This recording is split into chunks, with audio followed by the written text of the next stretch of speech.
Assalamualaikum warahmatullahi wabarakatuh. Selamat malam semuanya. Kami dari kelompok 4 yang mengambil judul tentang ukuran penyebaran data.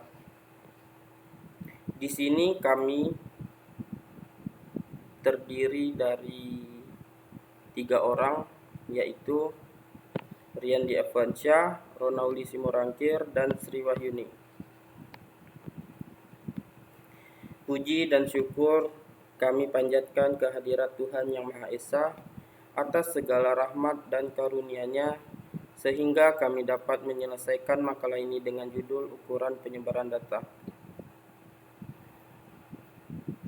Penyusunan makalah ini disusun untuk memenuhi salah satu persyaratan dalam mengikuti mata kuliah statistika. Selama penulisan, makalah ini banyak menemui hambatan dan kesulitan. Namun, berkat doa dan bantuan dari berbagai pihak, kami dapat menyelesaikan makalah ini pada tepat waktunya. Dengan selesainya penyusunan makalah ini, semoga makalah ini bermanfaat untuk pembaca dan penulis pada umumnya.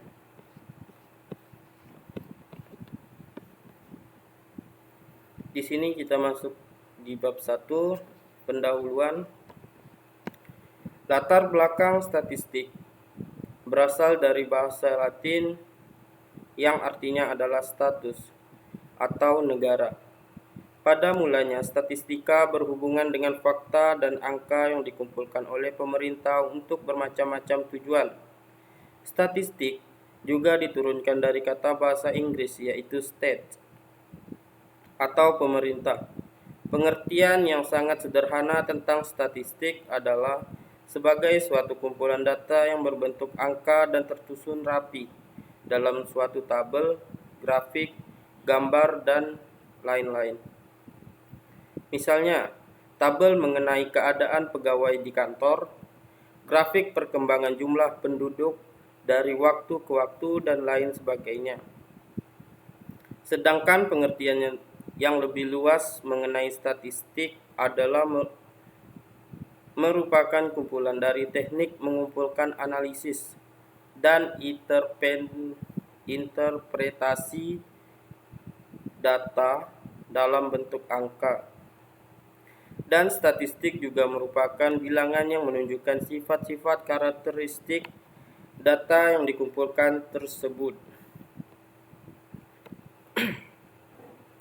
Statistika dapat didefinisikan sebagai suatu ilmu pengetahuan yang berhubungan dengan cara-cara mengumpulkan fakta, pengolahan data, kemudian menganalisis data tersebut sehingga dapat diperoleh suatu kesimpulan atau keputusan. Penggunaan istilah statistika berakar dari istilah-istilah dalam bahasa Latin, modern statisticum, collegium atau dewa negara, dan bahasa Italian statista, negarawan atau politikus. Pada abad ke-19 dan pada awal abad ke-20, statistika mulai banyak menggunakan bidang-bidang dalam matematika, terutama peluang penggunaan statistika pada masa sekarang dapat dikatakan telah menyentuh semua bidang ilmu pengetahuan, mulai dari astronomi hingga linguistika. Meskipun ada pihak yang menganggap statistika sebagai cabang dari matematika, tetapi sebagian pihak lainnya menganggap statistika sebagai bidang yang terkait dengan matematika. Melihat dari sejarah dan aplikasinya, kegunaan statistika dalam bidang ekonomi yaitu bidang produksi, bidang akuntansi, dan bidang pemasaran. Ruang lingkup yang akan penulis bahas meliputi statistika yang digunakan dan jenis-jenis yang dapat digunakan untuk menyimpulkan atau mendeskripsikan data frekuensi servis motor pada showroom Kawasaki Matahari Motor di Jalan Ampera nomor 137 Pontianak. Maksud dan tujuan makalah ini tentang ukuran penyebaran data adalah memberikan pengertian dari penyebaran data, memberikan penjelasan tentang simpangan rata-rata dan proses perhitungannya, menjelaskan tahapan-tahapan untuk memperoleh standar deviasi dari suatu data, memperbaiki perbedaan antara jangkauan persentil dan jangkauan kuartil. Sedangkan tujuannya adalah memenuhi salah satu syarat kelulusan mata kuliah statistika di Bina Sarana Informatika Pontianak. Metode penelitian dalam penyusunan makalah statistika ini, penulis menggunakan metode penelitian, yaitu mengutip data dari sebuah showroom kendaraan bermotor yang beralamat di Jalan Ampera nomor 137 Pontianak, membaca dan menggunakan buku-buku yang berhubungan dengan permasalahan statistika. Perkenalkan, saya Ronaldi Simorangkir. Di sini saya akan melanjutkan penjelasan dari Riyandi Afwansyah. Di sini saya akan menjelaskan di bab kedua tentang landasan teori. Yang pertama, ada pengertian dan kegunaan. Penyebaran atau dispersi adalah pergerakan dari nilai observasi terhadap nilai rata-ratanya. Rata-rata dari serangkaian nilai observasi tidak dapat diinterpretasikan secara terpisah. Hasil dispersi nilai-nilai tersebut sekitar rata-ratanya. Makin besar variasi nilai, makin kurang representatif rata-rata distribusinya. Adapun ukuran penyebaran data yang bisa dihitung adalah rank atau rentang, standar deviasi atau simpangan baku, kurtosis atau keruncingan, swagness atau kemiringan. Rentang data menunjukkan selisih antar nilai terbesar dengan nilai terkecil dalam suatu himpunan data. Simpangan baku adalah jumlah mutlak selisih setiap nilai pengamatan terhadap nilai rata-rata dibagi dengan banyaknya pengamatan. Kurtosis merupakan ukuran untuk menentukan bentuk-bentuk distribusi yang biasanya dibandingkan dengan kurva distribusi normal. Berdasarkan besar kecilnya penyebaran kelompok data dibagi menjadi dua, yaitu kelompok data homogen, yaitu penyebaran relatif kecil jika seluruh data sama, maka disebut kelompok data homogen 100%. Yang kedua, kelompok data heterogen, yaitu penyebarannya relatif besar. Selanjutnya ada kegunaan dari ukuran penyebaran data antara lain sebagai berikut. Yang pertama, ukuran penyebaran dapat dilakukan untuk menentukan apakah nilai rata-ratanya benar, representatif atau tidak. Apabila suatu kelompok data mempunyai penyebaran yang tidak sama terhadap nilai rata-ratanya, maka dikatakan bahwa nilai rata-rata tersebut tidak representatif. Yang kedua, ukuran penyebaran data dapat digunakan untuk mengadakan perbandingan terhadap variabilitas data. Yang ketiga, ukuran penyebaran data dapat membantu penggunaan ukuran statistika, misalnya dalam pengujian hipotesis, apakah dua sampel berasal dari populasi yang sama atau tidak. Berikut ada tabel frekuensi servis motor per minggu. Frekuensi intervalnya yaitu ada dari 1 sampai 5, nilainya 24. 6 sampai 10 nilainya ada 21.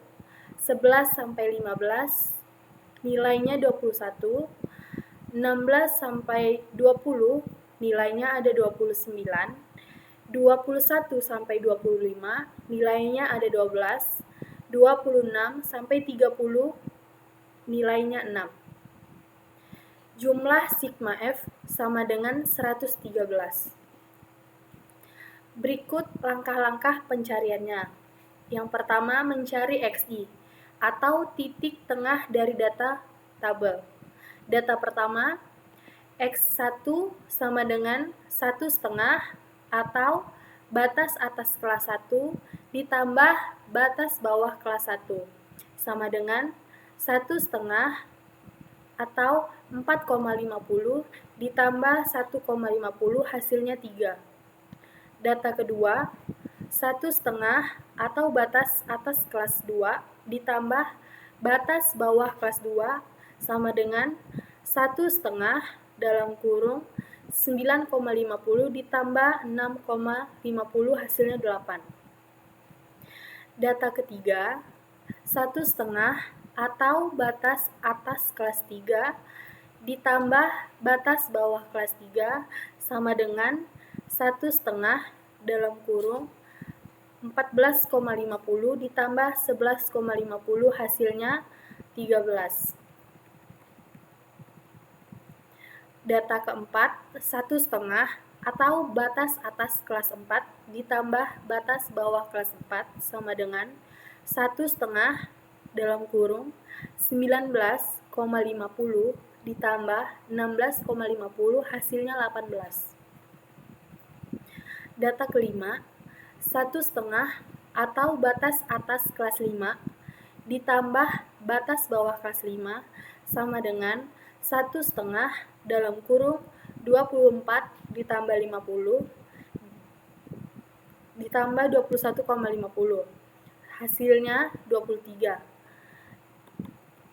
Data ke-6, 1,5 atau batas atas kelas 6 ditambah batas bawah kelas 6 sama dengan 1,5 atau 29,50 ditambah 26,50 hasilnya 28. Selanjutnya, hitung fiksi dari data tabel. Data yang pertama yaitu F1 dikali X1 sama dengan 24 dikali 3 hasilnya 72. Data kedua, F2 dikali X2 sama dengan 21 dikali 8 hasilnya 186. Data ketiga, F3 dikali X3 sama dengan 21 dikali 13 hasilnya 273. Data keempat, F4 dikali X4 sama dengan 29 dikali 18 sama dengan 522. Data kelima, F5 dikali X5 sama dengan 12 dikali 23 hasilnya 276. Data ke-6, F6 dikali X6 sama dengan 6 dikali 28 hasilnya 186. Selanjutnya kita akan menghitung fiksi akar 2 dari tabel. Data pertama, F1 X1 akar kuadrat sama dengan 24 dikali 3 akar kuadrat, hasilnya 216. Data kedua, F2 dikali X2 akar kuadrat sama dengan 21 dikali 8 akar 2 hasilnya sama dengan 1344. Data ketiga, F3 dikali X3 kuadrat sama dengan 21 dikali 13 akar kuadrat, hasilnya 3549. Data keempat, F4 dikali X4 akar kuadrat sama dengan 29 dikali 18 akar kuadrat, hasilnya 9396. Data kelima, F5 dikali X5 akar kuadrat sama dengan 12 dikali 23 akar kuadrat, hasilnya 6348.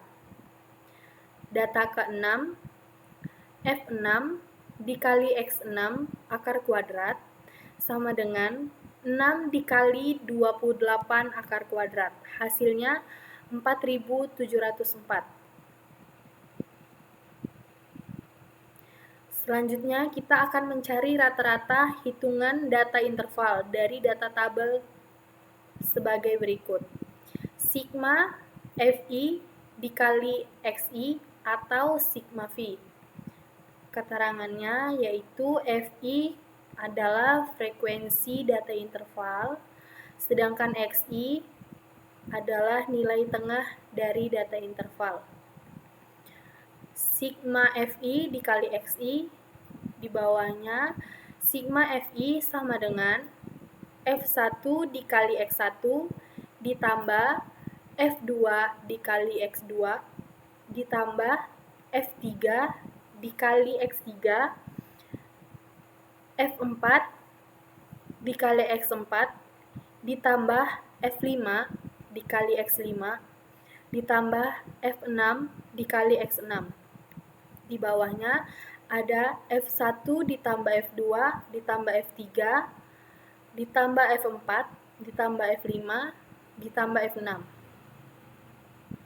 Di bawahnya yaitu ada 72 ditambah 168 ditambah 273 ditambah 522 ditambah 276 ditambah 168.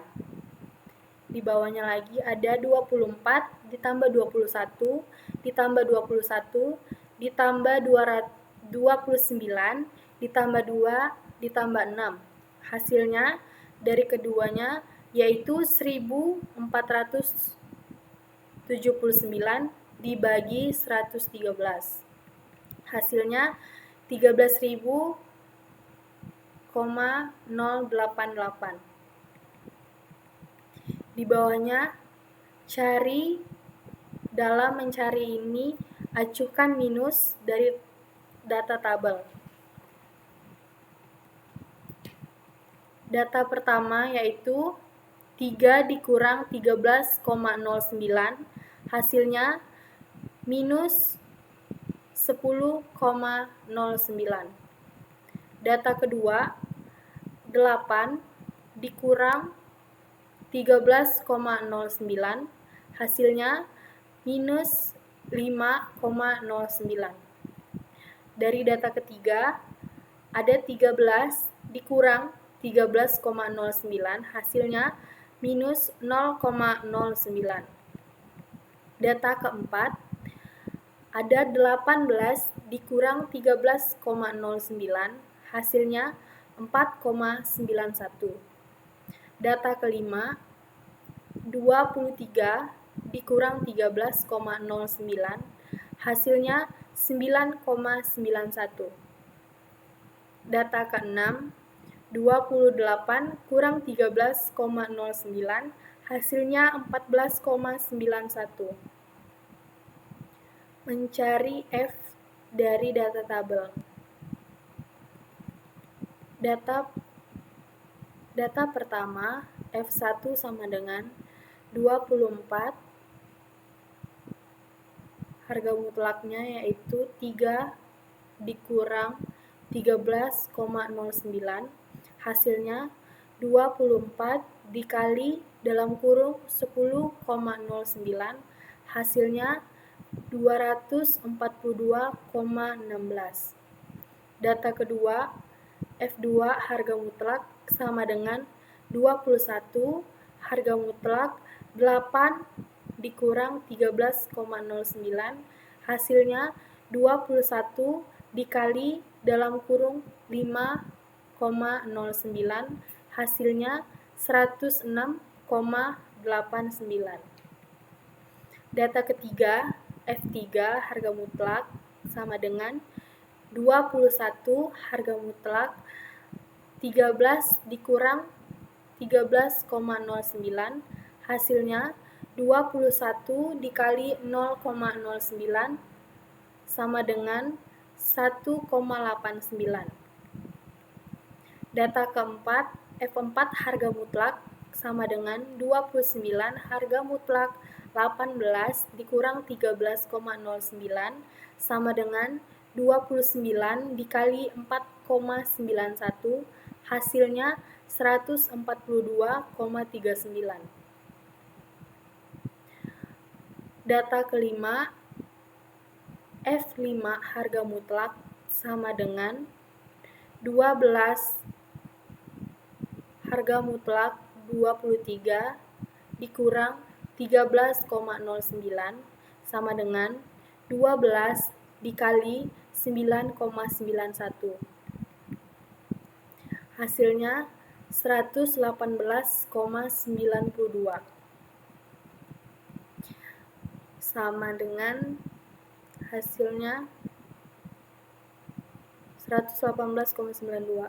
Data ke-6, F6 harga mutlak sama dengan 6 harga mutlak 28 dikurang 13,09 sama dengan 6 dikali 14,91, hasilnya 89,42.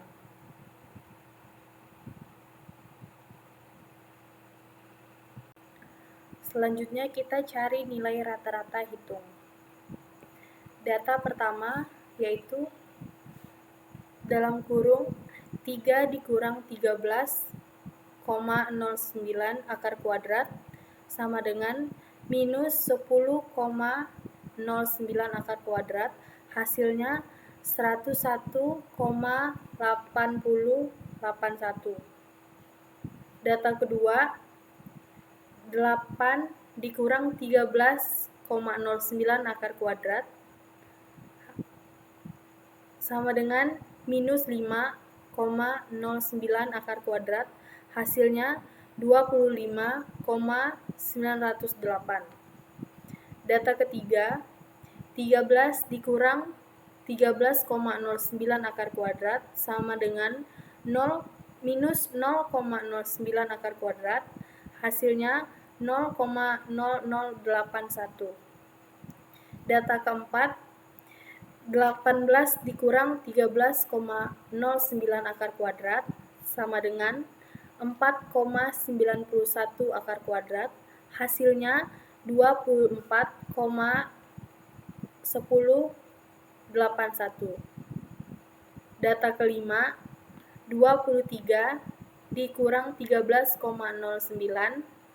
akar kuadrat sama dengan 9,91 akar kuadrat, hasilnya 98,2081. Dari data ke-6 yaitu 28 dikurang 13,09 akar kuadrat sama dengan 14,91 akar kuadrat, hasilnya 222,3081.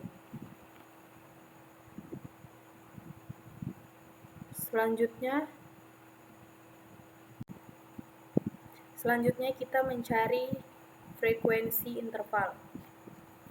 Data pertama yaitu F1 dalam kurung X1 min kuadrat sama dengan 24 dalam kurung 3 dikurang 13,09 kuadrat sama dengan dalam kurung min 10 kuadrat sama dengan 24 dikali 101,8081. Hasilnya 2443,3933. Data kedua, F2 dalam kurung X2 min kuadrat sama dengan 21 dalam kurung 8 dikurang 13,09 kuadrat sama dengan 21 dalam kurung min 5,09 kuadrat sama dengan 21 dikali 25,9081. Hasilnya 544,701. Data ketiga, F3 dalam kurung X3 min kuadrat sama dengan 21 dalam kurung 13 dikurang 13,9 kuadrat sama dengan 21 dalam kurung min 0,09 kuadrat sama dengan 21 dikali 0,81. Hasilnya 0,1701.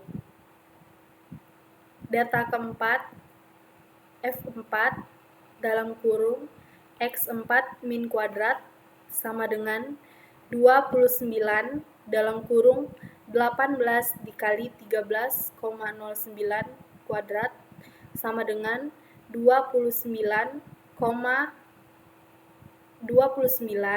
dalam kurung 4,91 kuadrat sama dengan 29 dikali 24,1081. Hasilnya 699,1349. Data kelima, F5 dalam kurung X5 min kuadrat sama dengan 12 dalam kurung 23 dikurang 13,09 kuadrat sama dengan 12 dalam kurung 9,91 kuadrat sama dengan 12 dikali 98,2081. Hasilnya 1178,4972. Selanjutnya data ke-6 yaitu F6 dalam kurung X6 min kuadrat sama dengan 6 dalam kurung 28 dikurang 13,09 kuadrat sama dengan 6 dalam kurung 14,91 kuadrat sama dengan 6 dikali 222,3081. Hasilnya 1333,8486. Berikut hasil tabel frekuensi servis di bulan September 2012 dapat kita lihat di sini.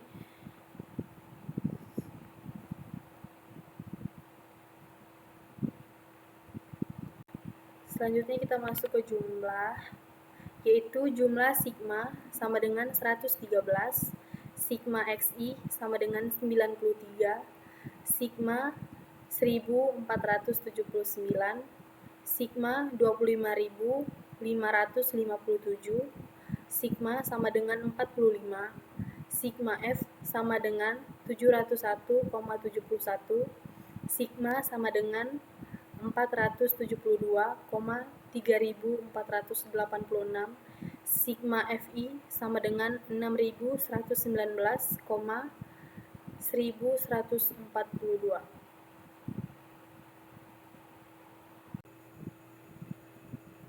Perkenalkan, nama saya Sri Wahyuni.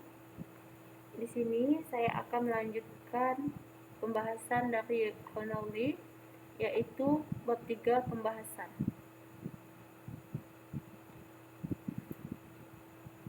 Simpan kata-kata simpangan kata-kata adalah suatu simpangan nilai untuk observasi terhadap kata-kata.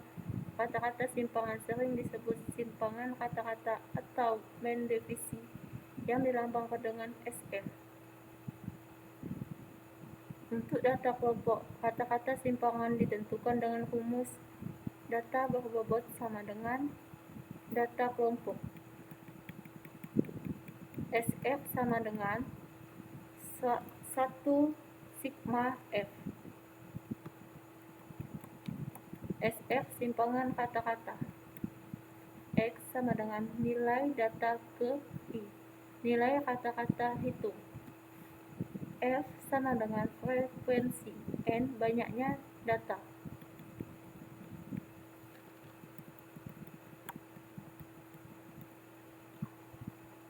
Standar divisi simpangan baku. S dari sekumpulan bilangan adalah akar dari jumlah divisi kuadrat. Dari bilangan-bilangan tersebut dibagi dengan banyaknya bilangan atau akar dari kata-kata divisi kuadrat.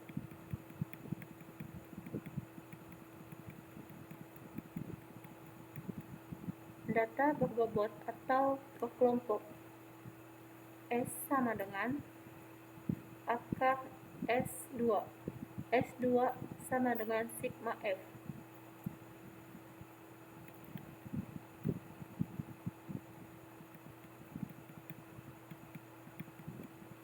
Jangkauan kuartil. Kuartil ada 3 nilai yang membagi data yang sudah diurutkan menjadi 4 bagian sama banyak. Ketiga nilai itu adalah 1. Median, 2. Kuartil. Median atau kuartil yaitu nilai yang membagi data terurut menjadi 2 bagian yang sama banyak. Kuartil pertama atau kuartil bawah, Q1, yaitu nilai tengah dari semua data yang nilainya kurang dari kuartil 2, Q2. Kuartil ketiga atau kuartil atas, Q3, yaitu nilai tengah dari semua data yang nilainya lebih besar dari kuartil kedua.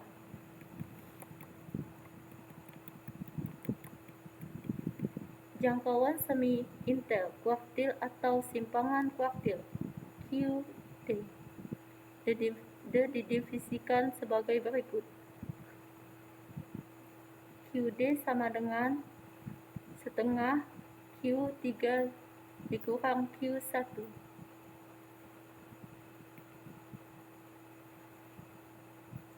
Seperempat N dikurang sigma F.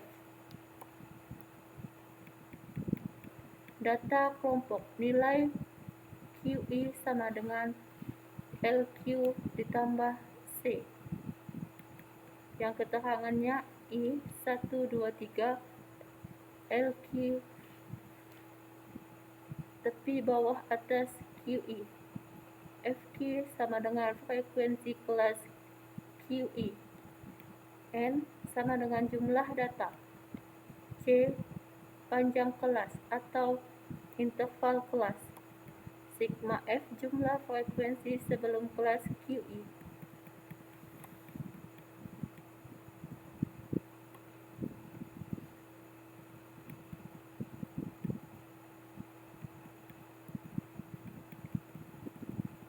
Jangkauan persentil. Jangkauan persentil 10 sampai 90 disebut juga rentang persentil 10 sampai 90. JP 10 sampai 90. P 10 sama dengan persentil ke 10. P 90 persentil ke 90. Pencarian jangkauan persentil dari data di atas. Jawabannya, untuk menentukan P10, kita perlu menentukan kelas P10. P10 sama dengan 10 per 100. P10 sama dengan 10 per 100.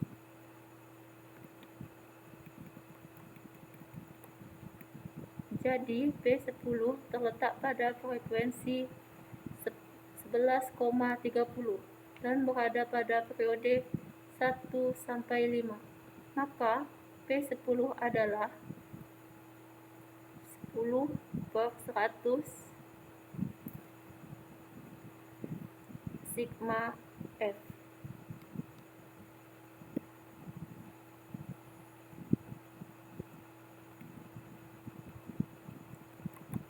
Untuk menentukan P90, kita perlu menentukan kelas P90.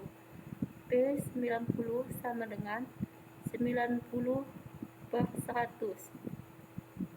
P90 sama dengan 90/100. P90 sama dengan 101,70. Jadi P90 terletak pada frekuensi 101,70 dan berada pada periode 21 sampai 25. Maka P90 adalah 90/100 N sigma F.